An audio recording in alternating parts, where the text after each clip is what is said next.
In the previous segment 6a, we heard about the conciliatory verses and the supposed niceties in Islam.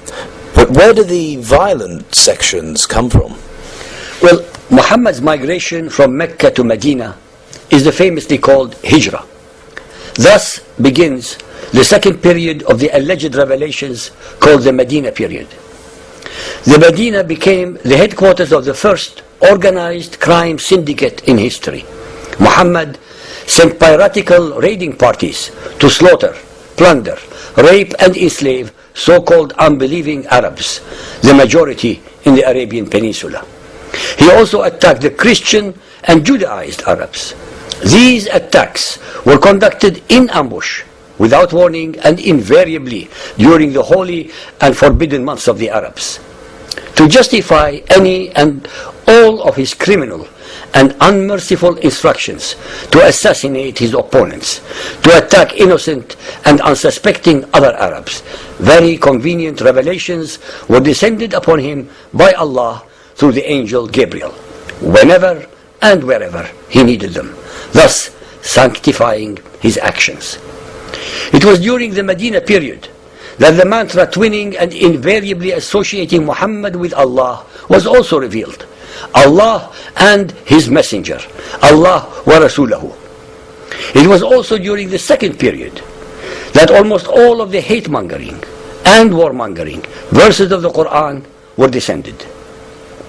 The following verse, called the abrogating verse, is the one that explains all the misunderstandings and contradictions that overwhelm and confuse people. Surah Al-Baqarah chapter 2 verse 106. It says, "None of our revelation do we abrogate, ma nansukh, or cause to be forgotten, aw nunsiha, without substituting them with something better or similar." Abrogation, nasakh, means that Muhammad's Allah revealed verses that overruled, overturned, or deleted previous ones.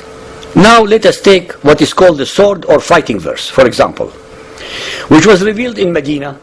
It overturned or overruled 124 earlier conciliatory verses of the Meccan period.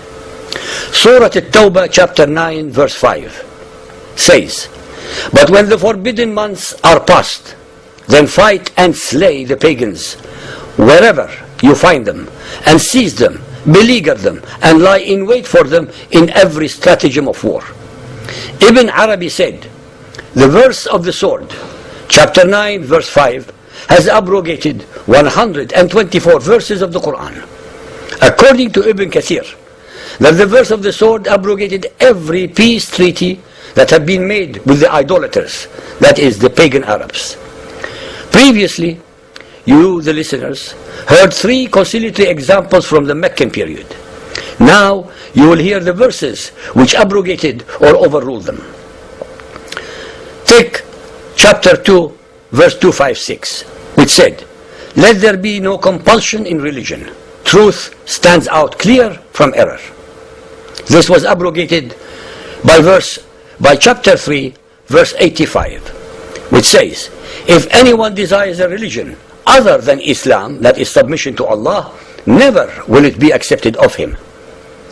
Then we go to chapter 109 verse 6, which says, "To you your religion, and to me my religion."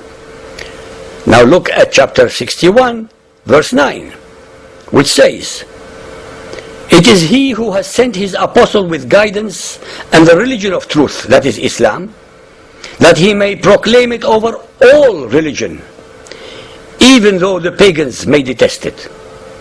We go to the third verse, which is chapter 15 verse 42. "Allah is our Lord and your Lord. Unto us our works, and unto you your works," and so on.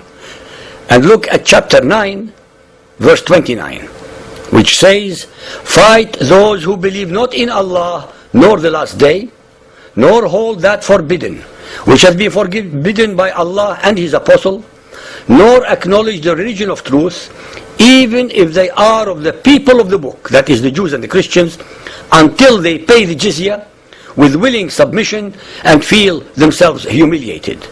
These 3 examples are but a few of the hundreds of abrogating and abrogated verses in the Quran that constitute the core beliefs that have to be followed by fundamentalist Muhammadan Muslims.